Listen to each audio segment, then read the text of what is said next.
Bonjour, la chirurgie palliative motrice des paralysies de la main. C'est un domaine qui n'est pas très encombré par les chirurgiens et spécialement pas par les chirurgiens plasticiens. Ils ont tort. J'ai passé l'essentiel de ma carrière professionnelle dans ce petit domaine en particulier qui m'a apporté des joies infinies et profondes. Pourquoi? Parce que d'une part, à cause des échanges, de l'intensité des échanges avec les services de médecine physique et de rééducation, d'autre part à cause de la logique des indications, de la beauté de ces interventions qui se déroulent sous garrot pneumatique sur des terrains qui sont généralement non traumatique et pour l'efficacité des résultats et le service rendu à ces patients. C'est un domaine qui est prodigieux, qui nécessite un certain investissement intellectuel au début, de connaissances, mais qui apporte au centuple des satisfactions, donc je ne saurais trop vous le recommander. Entrons dans le vif du sujet après cette page de publicité. Je ne parlerai ici que des paralysies périphériques, étant donné qu'elles ne sont pas perturbées très rarement, en tout cas par la spasticité qui est commune ou qui caractérise les paralysies centrales. Dans ces paralysies périphériques, elles sont flasques où la spasticité n'est généralement pas nuisible. Donc on limitera notre domaine à ces paralysies périphériques qui est déjà suffisamment vaste comme cela. Les étiologies, ce sont des traumatismes, des tumeurs, qu'elles soient nerveuses ou qu'elles soient extrinsèques et compressives. Ce sont des infections comme la lèpre, comme d'autres maladies, et ce sont des malformations, des maladies dégénératives plutôt exactement, qui sont la sclérose latérale amyotrophique, la sclérose en plaques, enfin ou d'autres maladies. Très bien. Dans tous les cas, la chirurgie palliative n'a d'intérêt que si le traitement étiologique est impossible ou échoué. Traiter une paralysie, c'est d'abord traiter sa cause. Et sa cause, si elle est curable, il faut le faire, en particulier dans les traumatismes. Il faut chercher à tout prix à réparer les nerfs et ou les tendons qui sont lésés. Ce n'est que lorsque ces paralysies, ce traitement étiologique des paralysies est impossible qu'on peut envisager la chirurgie palliative motrice. Alors chirurgie palliative motrice, parce qu'elle n'est uniquement motrice, il n'y a pas de chirurgie palliative sensitive où les croisements nerveux ou les sutures, les anastomoses nerveuses entre nerfs sensitifs ne sont pas suffisamment développées, ne sont pas suffisamment efficaces pour qu'on en parle. Donc la chirurgie palliative est uniquement motrice. Et qu'est-ce que c'est que les chirurgies pallatives motrices? Ce n'est pas un miracle, il n'y a que 3 recettes. Il y a les arthrodèses, les ténodèses et les transferts tendineux. Les arthrodèses, c'est quoi? Une arthrodèse, ça consiste à bloquer une articulation, à la supprimer définitivement dans une position choisie, judicieusement, pour supprimer cette articulation tout simplement et qu'il n'y ait moins de paramètres à contrôler dans la réanimation motrice. Très bien, donc l'arthrodèse, première possibilité. Deuxième possibilité, la ténodèse. La ténodèse, ça consiste à fixer les 2 extrémités d'un tendon, en général une seule, puisque l'autre extrémité est fixée sur l'effecteur.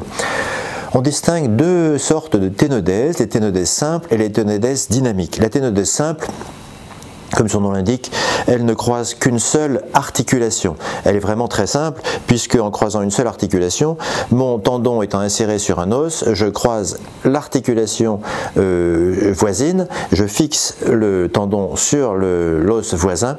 Ici, ça ne fera que limiter passivement les mouvements de l'articulation, et puis c'est tout. Donc c'est d'une simplicité biblique. Le deuxième type de ténodèse est la ténodèse dynamique, c'est-à-dire, vous l'avez compris, les tendons qui enjambent, qui croisent plus d'une articulation, qui en croise au moins 2. Et là, ça devient intéressant. Ça devient intéressant parce que ces ténodèses, elles sont dynamiques, c'est-à-dire que le mouvement d'une articulation va entraîner le mouvement de l'autre, qui lui est lié par cette ténodèse. Et à cet égard, on distingue les ténodèses dynamiques en 2 catégories.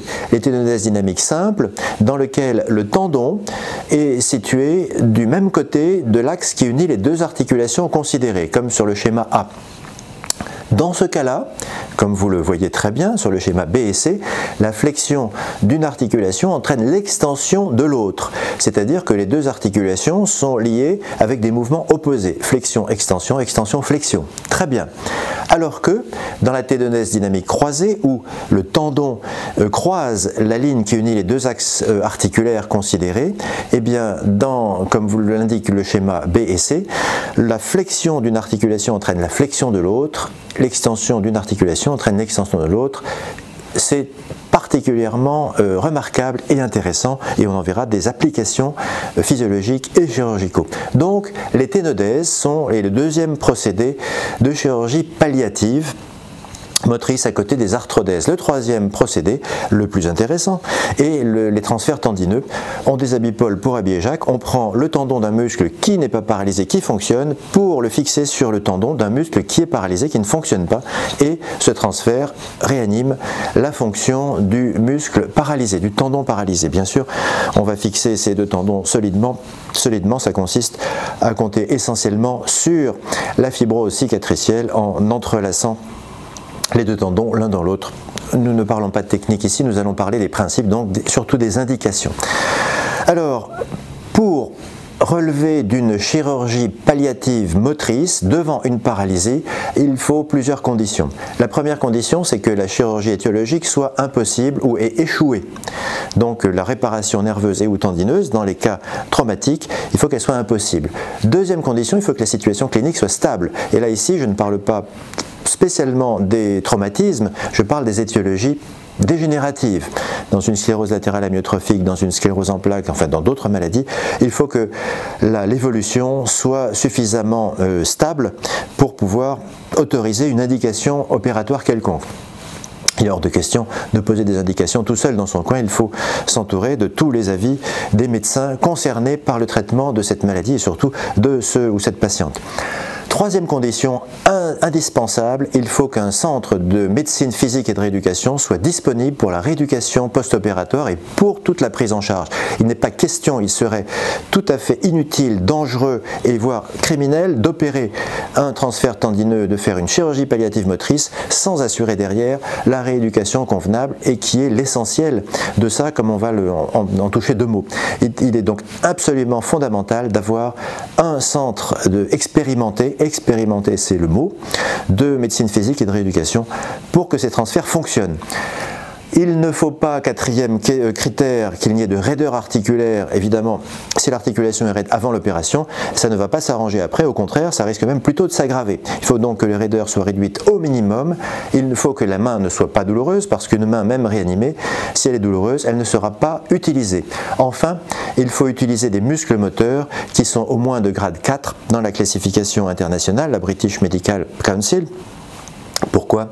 Parce qu'il est classique de dire qu'un muscle transféré perd un grade dans cette échelle de 5 et si on transfère un muscle qui est de force 3, eh bien il va se retrouver de force 2, ce qui ne suffira pas pour assurer la fonction.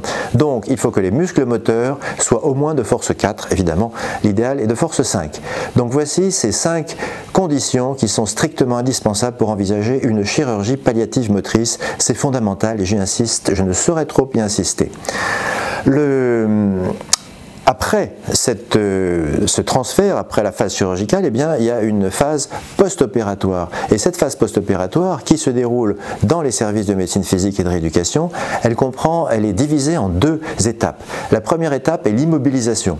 On vient de faire des arthrodèses, des ténodèses, des transferts, et ces gestes ont besoin d'un certain temps pour cicatriser, pour fibroser, pour consolider.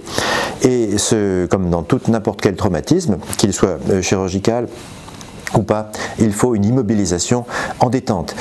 Classiquement, eh bien, un transfert ou une chirurgie palliative est immobilisée 3-4 semaines. Si le centre de médecine physique est expérimenté et a la volonté de le développer, de plus en plus, eh bien, on assiste à une tendance à la mobilisation active précoce, contrôlée, à condition évidemment que le centre soit particulièrement expérimenté dans la technique.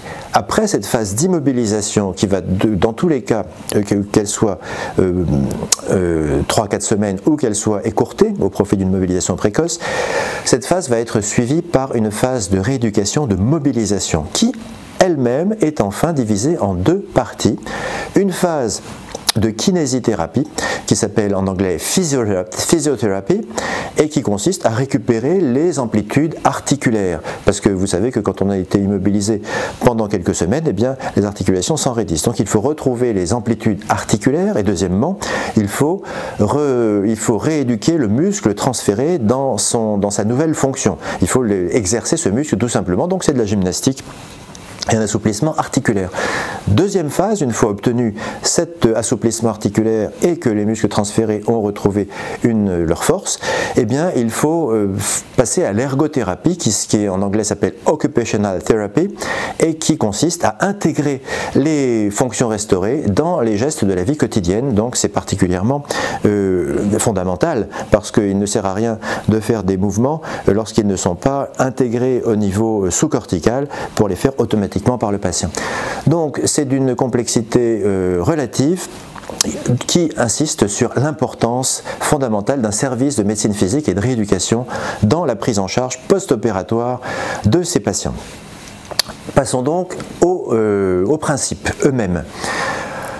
Dans tous les livres de chirurgie consacrés au sujet, vous allez voir le traitement de la parésie radiale, de la parésie cubitale, de la paralysie du médian, etc., etc. C'est voir les choses du mauvais bout de la lorgnette. Il n'est pas question de vous gorger de recettes de cuisine que vous apprendriez par cœur et en appliquant en fonction des situations cliniques. Je préfère vous indiquer les principes. Plutôt que de faire paralysie par paralysie, c'est de faire fonction par fonction, articulation par articulation. Et quelle que soit la paralysie, ces principes sont universels, ils sont valables dans tout. Et à la fin de ces principes, eh bien, vous saurez à la fin du cours, dans telle ou telle paralysie, en fonction des atteintes, des fonctions paralysées, recomposez vous-même votre programme thérapeutique. Donc n'apprenez pas des recettes, apprenez les principes que voici. Les principes que voici, eh bien, nous allons étudier on va se limiter à 3 articulations, le poignet, les doigts et le pouce. Le poignet, les doigts, le pouce, eh bien, pour chacune de ces articulations, on va voir d'une part quels sont ces mouvements de base, flexion-extension en particulier, quels sont les muscles moteurs qui font mouvoir cette articulation et quels sont les procédés usuels de remplacement de ces muscles moteurs lorsqu'ils sont paralysés. Ces procédés de remplacement tournent évidemment autour des arthrodèses, sténodèses et transferts. Donc articulation par articulation, nous allons voir ça pour le poignet, les doigts et le pouce. Donc premièrement, le poignet. Le poignet, eh bien, vous savez qu'il a des mouvements de flexion et d'extension, ou de dorsiflexion comme vous voulez, et que ces mouvements, eh bien, il faut savoir qu'ils sont particulièrement fondamentaux. Observez votre propre main et regardez que lorsque votre poignet tombe, vos doigts s'étendent et votre pouce s'écarte un peu. Alors que lorsque votre poignet s'étend, se met en dorsiflexion, eh bien, automatiquement les doigts se fléchissent et le pouce se ferme. Donc la flexion du poignet s'accompagne d'une ouverture de la main, l'extension du poignet s'accompagne d'une fermeture de la main et ce sont ces mouvements-là qu'il faut chercher absolument à préserver et à amplifier. C'est le but de toute chirurgie palliative motrice. Donc s'il vous plaît, l'arthrodèse du poignet serait une très mauvaise idée dans le cadre d'une chirurgie palliative motrice. Qu'on arthrodèse le poignet pour des raisons hygiéniques, pour des raisons oui, simplement de toilette de la main ou de confort, très bien. Pour des raisons fonctionnelles, c'est une aberration, n'arthrodéser jamais un poignet. Conserver, préserver, développer au maximum ces effets ténodèses liés à la flexion-extension du poignet. Bien, c'est suffisamment insisté sur l'importance de cette articulation. Cette articulation a une extension, donc une dorsiflexion, et cette extension du poignet, elle est liée quoi? Elle est liée à 3 muscles qui sont l'extenseur carpi ulnaris, l'extenseur carpi radialis brevis, l'extenseur carpi radialis longus. Court extenseur, long extenseur radio du carpe et extenseur ulnaire du carpe. Ces 3 muscles sont innervés par le nerf radial. Vous observez que le long extenseur radial du carpe a une extension du poignet avec une déviation radiale, l'extenseur ulnaire du carpe a une extension du poignet avec une déviation ulnaire, alors que le court extenseur radial du carpe a une extension pure sans composante de déviation latérale.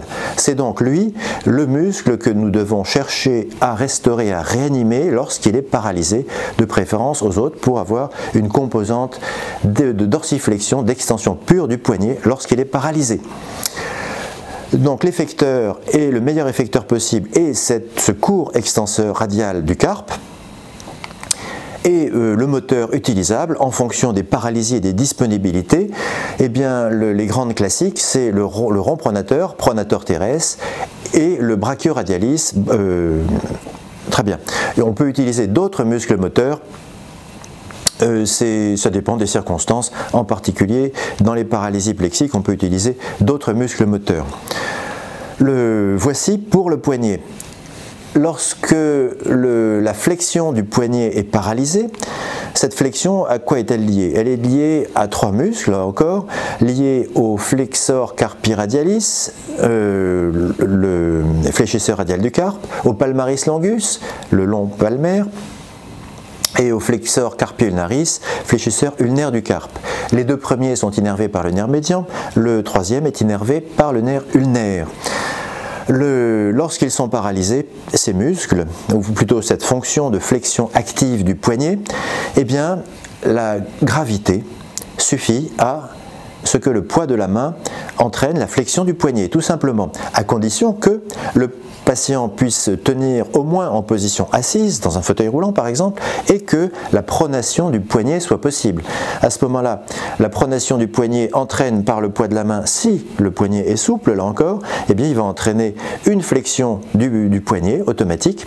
Et cette flexion automatique du poignet va entraîner automatiquement par effet ténodèse l'ouverture de la main dont je vous parlais par effet ténodèse lié à cette flexion du poignet. C'est donc fondamental. Donc au niveau du poignet, eh bien, lorsqu'on a très peu de moteur, on va l'utiliser pour réanimer l'extension du poignet, la dorsiflexion, qui permettra une flexion des doigts, et de relâcher cette extension du poignet, la pesanteur assurera la chute de cette main, donc l'ouverture de cette main, et c'est tout pour le poignet. Vous voyez que c'est relativement simple la chirurgie palliative. Alors maintenant qu'on sait traiter le poignet, passons aux doigts. Alors les doigts, on va voir trois fonctions essentielles. Voici le doigt le physiologique minimum que nous avons vu dans l'anatomie de la main. Nous allons parler de l'extension métacarpophalangienne, de la flexion interphalangienne et des fonctions intrinsèques. Les fonctions intrinsèques que nous allons rappeler. L'extension métacarpophalangienne des doigts est liée à trois muscles qui sont l'extenseur commun des doigts, extensor digitorum communis, l'extenseur propre de l'index, extensor indicis proprius, et l'extenseur propre du cinquième doigt, extensor digiti minimi. Ces trois muscles sont innervés par le nerf radial et lorsqu'ils sont paralysés, eh bien, on peut compenser leur paralysie par soit des ténodèses, soit par des transferts. Les ténodèses, qu'on les fixe sur le radius lui-même ou qu'on les fixe sur le ligament rétinaculaire dorsal des extenseurs, qui est une structure très fixe, eh bien, il s'agit, comme vous le voyez sur le schéma central, d'une ténodèse dynamique simple, c'est-à-dire que le tendon ou les tendons sont fixés d'un même côté de l'axe qui unit la ligne qui unit les deux axes de rotation articulaire. Donc, la flexion de l'une, c'est-à-dire du poignet, entraîne l'extension de l'autre, c'est-à-dire l'extension MP des doigts. C'est très intéressant. L'effet ténodèse réciproque fait que la flexion de MP des doigts entraîne l'extension du poignet. Bien. C'est relativement simple à comprendre. Je voulais dire aussi que cette ténodèse, elle est d'autant plus efficace que la flexion active du poignet est conservée. Plus vos fléchisseurs actifs du poignet sont actifs, plus le poignet se fléchira, plus l'articulation a une amplitude de flexion grande, et plus la ténodèse sera active puisqu'elle entraînera une extension métacarpophalangienne des doigts marquée, d'autant plus marquée que la flexion du poignet sera active et ample. Très bien. On peut aussi réanimer l'extenseur digitorum communis, l'extenseur commun des doigts, par un transfert tendineux. Il y a plusieurs moteurs possibles, vous les voyez ici, le flexor carpi radialis, le brachioradialis, le flexor carpi ulnaris ou le flexor digitorum superficiel, un flexor superficiel des doigts. Vous voyez ici la voie de transmembranaire de Park qui consiste à prendre le flexor carpi radialis, à le passer à travers la membrane interosseuse au pôle proximal du carré pronateur, en faisant attention bien sûr au vaisseau interosseux. C'est une intervention tout à fait jolie et intéressante, efficace. Donc l'extension des métacarpophalangènes des doigts est simple, soit un transfert, soit un transfert, soit une ténodèse. La flexion interphalangienne des doigts, eh bien, elle nécessite obligatoirement un transfert. Pourquoi? Parce que étendre des métacarpophalangènes des doigts, ça n'est utile que pour lâcher un objet. Et lâcher un objet, eh bien, on a juste besoin d'ouvrir les doigts, c'est-à-dire soulever le poids des doigts, en quelque sorte. Alors que pour attraper un objet, et là, on a besoin d'énormément de force. Et plus on aura de force, mieux ça vaudra. Et qu'est-ce qui peut apporter de la force? Ce n'est sûrement pas une arthrodèse ou une ténodèse, c'est un transfert actif. Donc les fléchisseurs profonds des doigts doivent être réanimés par un muscle actif. Le muscle de préférence est le flexor et le long extenseur radial du carpe. ECRL, c'est le muscle moteur de prédilection. En son absence, le deuxième moteur est le brachioradialis.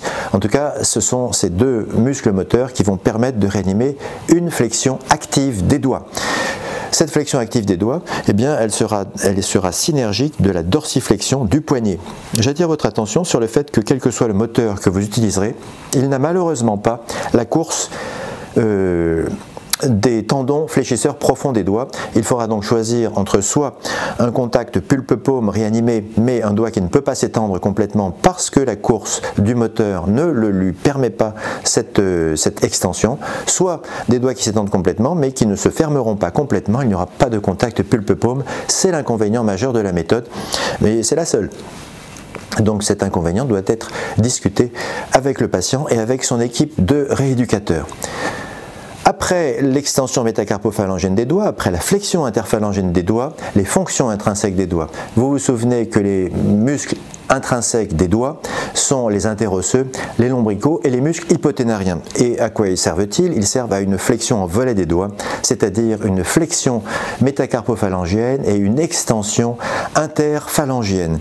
Interphalangienne proximale par la bandelette latérale intrinsèque, interphalangienne distale parce que le ligament rétinaculaire de chaque côté du doigt réalise une ténodèse dynamique croisée qui, lorsque l'interphalangienne proximale est étendue, eh bien, étend automatiquement l'interphalangienne distale. C'est prodigieux. Vous vous souvenez aussi que lorsque les muscles intrinsèques sont paralysés, ça s'appelle une paralysie intrinsèque, on a une déformation en griffe, c'est-à-dire que non seulement on ne peut plus fléchir les MP, mais au contraire elles se mettent en hyperextension et on ne peut plus étendre les IP qui se mettent en flexion, c'est la déformation en griffe. En voici une démonstration sur cette photo.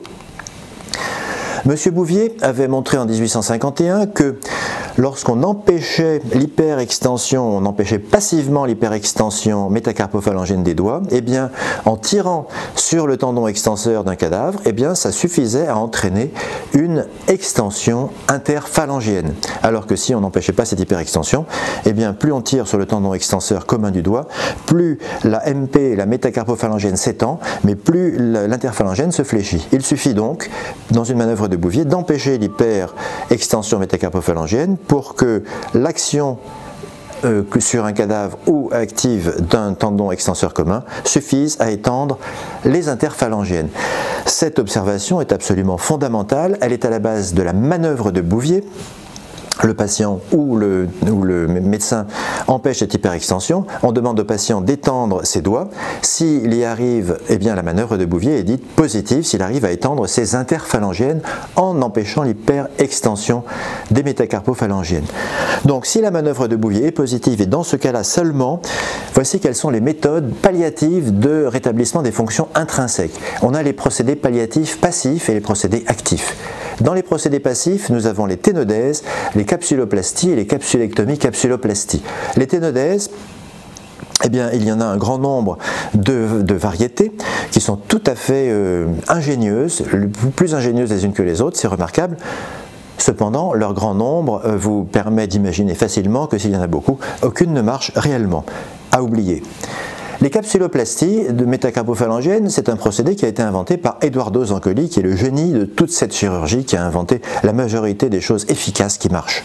La capsuloplastie métacarpophalangienne, il y en a de deux sortes, sans fixation osseuse et avec fixation osseuse. La capsuloplastie consiste à fixer la plaque palmaire de métacarpophalangienne, ce fibrocartilage qui est fixé sur la face palmaire de la base de la phalange proximale du doigt, à la fixer sur le col du métacarpien correspondant pour empêcher l'hyperextension métacarpophalangienne de ce doigt. C'est tout à fait efficace. C'est tout à fait efficace, mais c'est fragile, c'est-à-dire que si on essaye de s'appuyer sur cette main, eh bien ça peut claquer, et donc ce procédé est un pis-aller. Lorsqu'on ne peut pas faire autre chose, eh bien on est très content de l'avoir, mais il a certaines limites, et en particulier, il ne faut pas forcer sur ces capsuloplasties d'un peu trop près, un peu trop fort plutôt. Un autre procédé sur lequel je ne ferai que passer, effleurer, c'est un procédé qui est en fait indiqué lorsque il y a une raideur en extension des métacarpophalangiennes, qu'on a laissé trop immobiliser trop longtemps en extension, les ligaments latéraux se sont rétractés, empêchent la flexion. Donc dans ces cas-là, il faut sectionner ces ligaments, et dans ces cas-là, eh bien, on a une capsulectomie, capsuloplastie. C'est un procédé qui n'est pas à la portée de tout le monde et dont les résultats sont un peu plus inconstants que les précédents. Donc c'était pour mémoire. À côté des procédés des palliatifs passifs, eh bien, dont nous allons retenir essentiellement la capsuloplastie avec fixation osseuse, nous avons les procédés actifs. Dans ces procédés actifs, eh bien, nous avons la réactivation directe des muscles interosseux. Les muscles interosseux, il s'agit de fixer un tendon, spécialement un fléchisseur superficiel, divisé en deux languettes, comme ici, pour aller se fixer sur l'insertion osseuse profonde du premier interosseux dorsal et du deuxième interosseux dorsal pour réanimer les fonctions intrinsèques de flexion métacarpophalangienne de ces interosseux paralysés. Encore une intervention inventée par Zancoli. Deuxième intervention inventée par Zancoli, le lasso. Palliatif actif à action proximale, le lasso. Le lasso, ça consiste simplement à sectionner les insertions sur P2 d'un fléchisseur superficiel, à le retourner sur lui-même autour de sa poulie basale, qui est fixée sur la poulie basale, sur le fibrocartilage lénoïdien, la plaque palmaire métacarpophalangienne, qui elle-même est fixée à la base de la phalange proximale. Lorsque ce tendon, le fléchisseur superficiel qui est suturé sur lui-même à la façon d'un lasso, il entoure la poulie basale des fléchisseurs. Lorsqu'il tire sur cette poulie basale, ça tire sur la plaque palmaire qui tire sur la phalange proximale et ça entraîne une flexion MP. Donc un lasso actif, eh bien, il va fléchir activement les métacarpophalangiennes au lieu de fléchir les interphalangiennes proximales. C'est tout à fait ingénieux. Ça marche même si les fléchisseurs superficiels sont paralysés, parce qu'il suffit de faire un lasso indirect, c'est-à-dire de réanimer les fléchisseurs paralysés par un muscle moteur, comme ici vous voyez un extenseur ulnaire du carpe qui réanime les fléchisseurs superficiels pour, dans certains cas, de paralysie médiocubitale ou paralysie de tétraplégie basse. Très bien.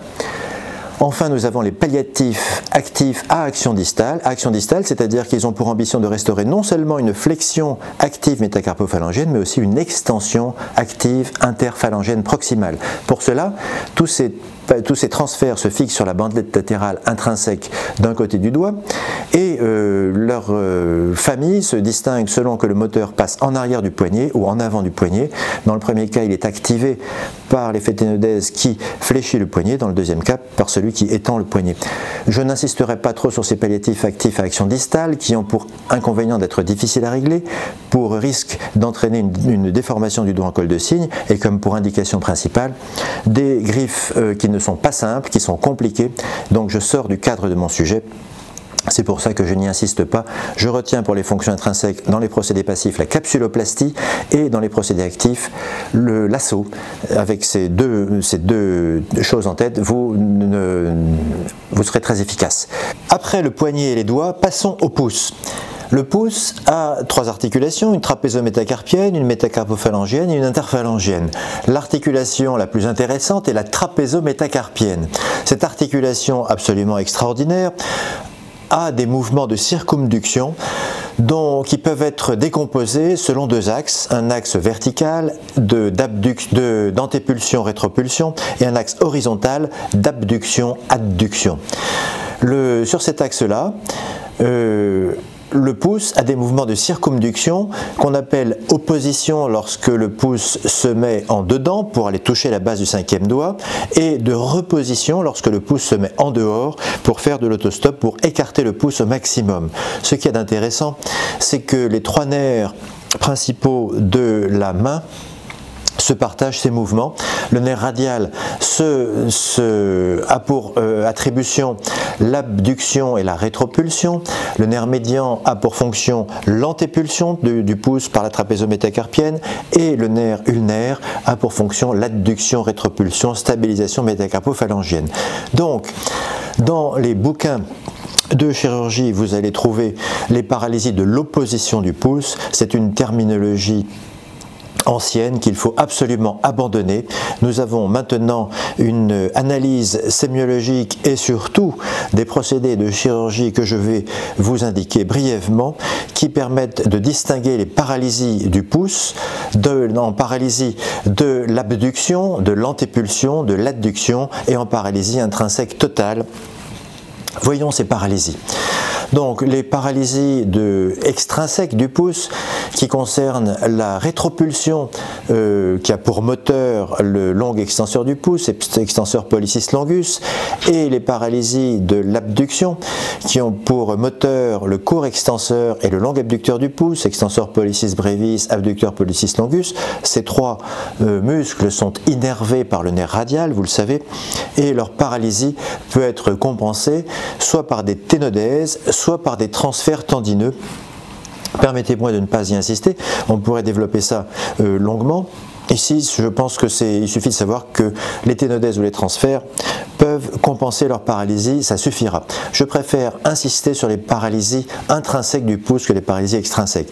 Dans les paralysies intrinsèques, je vous disais donc qu'il y a les paralysies de l'antépulsion du pouce. L'antépulsion du pouce est provoquée par deux muscles ténariens externes, ténariens latéraux, qui sont le court fléchisseur du pouce, abducteur du pouce, abducteur pollicis brevis, et l'opposant du pouce, opponens pollicis. Ces deux muscles ténariens latéraux sont innervés en principe par le nerf médian, sauf variation anatomique. Donc ces muscles permettent au pouce de s'écarter directement, perpendiculairement du plan de la paume, ça s'appelle l'antépulsion du pouce. Alors, dans les paralysies du médian, toutes ne comportent pas de paralysie de l'antépulsion, parce que si ces muscles ne sont pas innervés en totalité par le nerf médian, comme c'est possible, il n'y a pas de paralysie d'antépulsion du pouce, donc l'antépulsion ne fait pas partie du tableau des paralysies, d'où l'intérêt de retenir ces principes fonction par fonction et non pas paralysie par paralysie. Donc, fin de la parenthèse, les paralysies de l'antépulsion du pouce. Eh bien, Zancoli, encore une fois, toujours le même génie, a démontré que sur le plan biomécanique, un transfert qui doit compenser la paralysie de l'antépulsion du pouce, eh bien quel que soit le moteur qu'on utilise, ce transfert doit provenir d'une poulie qui est située au voisinage de l'entrée du flexor carpi radialis, le fléchisseur radial du carpe, sous le canal carpien. Donc la poulie est située près de ce niveau, ça peut être le tendon du flexor carpi radialis lui-même. À partir de là, le transfert doit être sous-cutané et suivre la direction des fibres du court abducteur du pouce, abducteur pollicis brevis, et se fixer comme lui, comme son tendon, à proximité de l'insertion du court abducteur du pouce. Moyennant quoi, lorsqu'un transfert qui utilise comme moteur un fléchisseur superficiel, un extenseur propre de l'index ou du cinquième doigt, ou même un court extenseur du pouce, eh bien lorsqu'un tel transfert obéit à ces principes biomécaniques simples, eh bien voilà, sur un cadavre, on met une ficelle qui obéit à ces principes mécaniques. Lorsqu'on tire sur la ficelle, eh bien on a une antépulsion pure du pouce qui se produit. C'est donc remarquablement efficace. Deuxième paralysie intrinsèque, la paralysie de l'adduction du pouce, qui est lié au court fléchisseur du pouce et à l'adducteur du pouce, flexor pollicis brevis et adductor pollicis. En principe, le court fléchisseur du pouce est, comme vous le savez, divisé en deux faisceaux, un faisceau superficiel innervé par le nerf médian et un faisceau profond innervé par le nerf ulnaire, comme l'est le muscle adducteur du pouce. Ces muscles sont donc innervés par le nerf ulnaire et lorsque ce nerf est paralysé, que ce soit son tronc ou que des racines, eh bien on a une paralysie de l'adduction du pouce. Ces paralysies peuvent être compensées spécifiquement par un transfert tendineux dont les principes biomécaniques doivent obéir au principe suivant. La poulie de ce transfert doit provenir de la partie la plus profonde du canal carpien, premièrement. À partir de là, le transfert, quel qu'il soit, doit suivre la direction des fibres du court fléchisseur du pouce, donc passer entre ces deux faisceaux, et se terminer, comme le court fléchisseur, sur le sésamoïde latéral de la métacarpophalangienne du pouce, moyennant quoi que le moteur vienne du bord ulnaire de l'avant-bras, du bord radial ou à travers la membrane ou de la face palmaire. Dans tous les cas, l'action, si on remplace sur un cadavre, si on réalise ce transfert avec une ficelle et qu'on tire sur cette ficelle qui obéit à ces principes biomécaniques, eh bien on obtient une adduction pure du pouce. La pulpe du pouce va toucher la base du 5e méta. Et non seulement ça, mais encore ce transfert corrige le signe de Froment, c'est-à-dire qu'il stabilise la métacarpophalangienne. Ici, vous voyez que l'interphalangienne du pouce, dans la photo du haut, qui a subi un tel transfert, eh bien, cette interphalangienne ne se fléchit plus lorsque le pouce fait une pince latérale forte, lorsqu'on essaye d'enlever la feuille de papier qui est pincée par le pouce contre l'index. Donc, le transfert qui compense la paralysie de l'adduction du pouce, renforce aussi, stabilise la métacarpophalangienne et corrige le signe de Froment. C'est absolument remarquable. Pendant qu'on est dans les transferts d'adduction-stabilisation MP, il y a un transfert qui est tout à fait à part, c'est le transfert de Makin ou Makin, chirurgien israélien, qui a décrit ce transfert, qui utilise le tendon du long fléchisseur gardé en continuité. Pour faire ce transfert tout à fait original, il faut avoir l'indication d'une arthrodèse interphalangienne ou métacarpophalangienne qui permet de décroiser, comme le schéma vous le montre, ce tendon du long fléchisseur du pouce qui, à ce moment-là, obéira exactement au même principe biomécanique que celui que je viens de vous indiquer. C'est donc un moteur tout à fait original et tout à fait efficace, à condition bien sûr d'avoir l'indication d'une arthrodèse métacarpophalangienne associée. Donc le transfert de Makin à retenir. Lorsqu'il y a une paralysie intrinsèque totale, c'est-à-dire que lorsqu'on a une paralysie à la fois de l'antépulsion et de l'adduction du pouce, avec une paralysie de la stabilisation MP du pouce, eh bien on peut faire soit, si on est très riche et qu'on a beaucoup de moteurs, eh bien deux transferts tendineux, un transfert d'antépulsion et un transfert d'adduction du pouce. Très bien. Il suffit de combiner ce que je viens de vous dire. Soit faire un transfert unique pour rétablir les fonctions du pouce à la fois d'antépulsion et d'adduction. Et ce transfert unique, il a été décrit par deux auteurs qui s'appellent Chouy Kaplan et qui s'appelle Burkhalter. Plutôt, ça fait trois auteurs. Il y a M. Chouy et Kaplan qui se sont associés dans une publication et M. Burkhalter dans une autre. Ce transfert est le même. Les principes biomécaniques de ce transfert, quel que soit son moteur, et quel que soit son moteur, en fait, c'est pas vrai, parce que le meilleur moteur utilisable pour ce transfert, c'est l'extenseur propre de l'index. Cet extenseur propre de l'index, eh bien, il faut qu'il vienne du côté ulnaire du poignet, qu'il passe à proximité du pôle proximal du pisiforme. C'est ça sa poulie, le pôle proximal du pisiforme, en venant du bord ulnaire du poignet. À partir de là, sous la peau, il doit suivre la direction des fibres du court abducteur du pouce, abductor pollicis brevis, et de là, se terminer à la face dorsale du pouce sur le tendon long extenseur. Si un tel transfert suit ces principes biomécaniques, ici je ne vous montre pas une ficelle sur le cadavre, je vous montre un patient. Les photos du haut vous montrent le patient avant l'intervention. Donc ici le patient peut faire une abduction de son pouce droit, l'abduction n'est pas paralysée, mais l'antépulsion au milieu, ben vous voyez qu'il ne peut pas faire d'antépulsion et il ne peut pas faire non plus d'adduction comparable à celle du côté gauche qui est sain. Les photos du bas vous montrent, après la réalisation d'un transfert unique de Schouï-Kaplan au Burkhalter, eh bien, vous voyez que l'abduction est toujours possible à gauche, que l'antépulsion a été restaurée au milieu et que l'adduction et stabilisation MP a été restaurée. C'est tout à fait remarquable. Après l'articulation trapézo-métacarpienne, dont nous venons de voir donc les principales paralysies, l'antépulsion, l'adduction et les paralysies combinées, eh bien, nous allons passer à l'articulation métacarpophalangienne, sur laquelle nous insisterons beaucoup moins. Les mouvements de l'articulation métacarpophalangienne, ce sont des mouvements de flexion-extension. Ces mouvements de flexion-extension, eh bien, lorsqu'ils sont paralysés ou lorsque cette articulation est instable, la seule façon de la stabiliser, c'est de faire soit des arthrodèses métacarpophalangiennes, à l'occasion desquelles vous avez vu qu'on peut faire un transfert de Maquin, soit une capsuloplastie métacarpophalangienne, intervention là encore décrite par Zancoli pour éviter son hyper-extension. Soit enfin une ténodèse du court extenseur du pouce à la face dorsale de cette articulation pour éviter son hyperflexion. Donc ce sont plutôt des procédés passifs qu'on peut utiliser au niveau de la métacarpophalangienne. Très bien.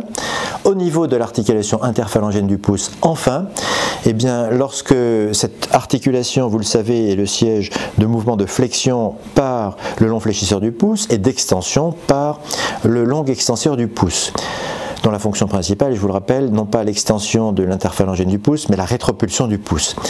Lorsque ces moteurs sont paralysés, quels sont les procédés palliatifs utilisables pour compenser les fonctions défaillantes? Nous avons trois procédés. L'arthrodèse interphalangienne qui se passe de commentaires, vous voyez le dessin à gauche. Il existe plusieurs façons de le faire. Je vous recommande le procédé du cône et de la cupule qui permet de s'adapter en permanence et qui n'est pas compliqué. Et il y a enfin les ténodèses du long extenseur ou du long fléchisseur du pouce qui peuvent être associés comme dans la photo, les deux photos du milieu selon le procédé de Yves Allieux dans les tétraplégies en particulier où le long extenseur et le long fléchisseur se croisent au niveau dans un trou antéro-postérieur foré dans le radius et s'échangent de façon à réaliser une ténodèse l'un à l'autre. Enfin, il y a les transferts pour réanimer les fonctions du long extenseur ou du long fléchisseur du pouce, ou des deux à la fois, en utilisant des moteurs variés, sur lesquels nous ne développerons pas plus avant. En résumé, nous venons de voir tous les principes de la chirurgie palliative motrice au niveau de la main, au niveau plutôt du poignet, des doigts et du pouce. Au niveau du poignet, eh bien, il y a deux mouvements, l'extension et la flexion. L'extension peut être réanimée par un transfert tendineux qui va utiliser de préférence le rond pronateur, pronator teres. C'est le moteur qui vient en première intention. La flexion du poignet, eh bien, elle peut être réanimée par un transfert bien sûr, mais si le patient peut s'asseoir et a une capacité de pronation de son avant-bras, la pesanteur peut suffire. Très bien. Pour les doigts, nous avons les fonctions d'extension métacarpophalangienne, de flexion interphalangienne et les fonctions intrinsèques. Les fonctions d'extension métacarpophalangienne peuvent être restaurées soit par une ténodèse dynamique simple en fixant les tendons sur le radius ou plutôt sur le ligament rétinaculaire dorsal, extrêmement efficace, d'autant plus qu'on a conservé des fléchisseurs actifs du poignet, ou par un transfert tendineux dont il existe plusieurs moteurs, en particulier le brachioradialis ou d'autres. La flexion interphalangienne doit être restaurée absolument par un moteur et le meilleur choix est le long extenseur radial du carpe. Deuxième choix, le brachioradialis. Les fonctions intrinsèques du doigt, vous en souvenez, il y a des procédés palliatifs passifs et des procédés palliatifs actifs. Dans les procédés palliatifs passifs, eh bien, il faut retenir en tout premier lieu la capsuloplastie métacarpophalangienne avec fixation osseuse de Zancoli et retenez ce procédé au moins pour les 4e et 5e doigts où il est très efficace si on n'a pas de moteur, ce qui est souvent le cas. On retient dans les procédés actifs, dans les palliatifs actifs, eh bien, soit la réactivation directe des interosseux, possible sur l'index et le médius, soit surtout les lassos, qu'ils soient directs avec des fléchisseurs superficiels qui sont fonctionnels, des lassos homodigitaux, 4 lassos éventuellement, soit des lassos indirects avec des fléchisseurs superficiels paralysés mais réactivés par un moteur. Ce procédé est le procédé tout à fait efficace et si vous ne pouvez le faire que sur 2 doigts, faites-le au moins sur l'index et le médius. Enfin, nous avons les procédés palliatifs actifs à action distale qui sont des procédés beaucoup plus compliqués qu'on réserve, comme je vous l'ai dit, aux griffes qui ne sont pas simples, qui sont compliquées, d'une distension de l'appareil extenseur au dos de l'interphalangienne. Nous n'insisterons pas là-dessus. Quant au pouce, eh bien le pouce au niveau de la trapézo-métacarpienne a des mouvements de circumduction et là on distingue les paralysies de l'antépulsion sur lesquelles je ne reviens pas, les paralysies de l'adduction et de la stabilisation MP qui ont aussi un transfert spécifique et les paralysies intrinsèques totales sur lesquelles on peut associer soit les deux transferts de correction de l'antépulsion et de l'adduction, soit faire un transfert unique selon Schuy-Kaplan ou Burkhalter. Au niveau de la trapézo-métacarpienne, nous avons enfin les paralysies extrinsèques avec le long extenseur, corps extenseur, long abducteur, qui peuvent être corrigés par des ténodèses ou des transferts selon les cas. Au niveau métacarpophalangien, eh bien, ce sont des procédés passifs d'arthrodèse ou de ténodèse, soit à la face palmaire, soit à la face dorsale. Au niveau interphalangien, enfin, nous avons soit des arthrodèses, soit des ténodèses, soit des transferts actifs. Avec ça, vous êtes parfaitement équipé pour traiter n'importe quelle paralysie du membre supérieur. Il vous suffit pour ça d'examiner votre patient, de voir quels sont les muscles qui sont paralysés, de mettre devant le tableau un diagnostic pour savoir si c'est une paralysie du médian, du radial, du cubital, nous verrons ça. Plutôt que les muscles, eh bien, il faut dire quelles sont les fonctions à restaurer en priorité. Ces fonctions-là, eh bien, nous venons de les voir, celles qu'on peut restaurer par les transferts ou les ténodèses ou les arthrodèses que je vous ai indiquées. Et donc, devant ces fonctions à restaurer, vous n'avez plus qu'à dresser la liste des moteurs disponibles qui sont éventuellement utilisables pour mener votre plan de bataille, votre stratégie, et vous avez déterminé le traitement de votre patient. Une référence qui est absolument incontournable, vous avez compris que M. Eduardo Zancoli, chirurgien argentin, est le génie de cette chirurgie qu'il a mis au point il y a bien longtemps, puisque son dernier bouquin, qui est devenu une Bible, que vous avez sous les yeux, a été publié, sa 2e édition en 1979. Photocopiez-le, volez-le, faites n'importe quoi, procurez-vous-le. C'est quelque chose d'extraordinaire et ça va vous révolutionner la façon dont vous envisagez les paralysies de la main et leur traitement palliatif. Je vous remercie.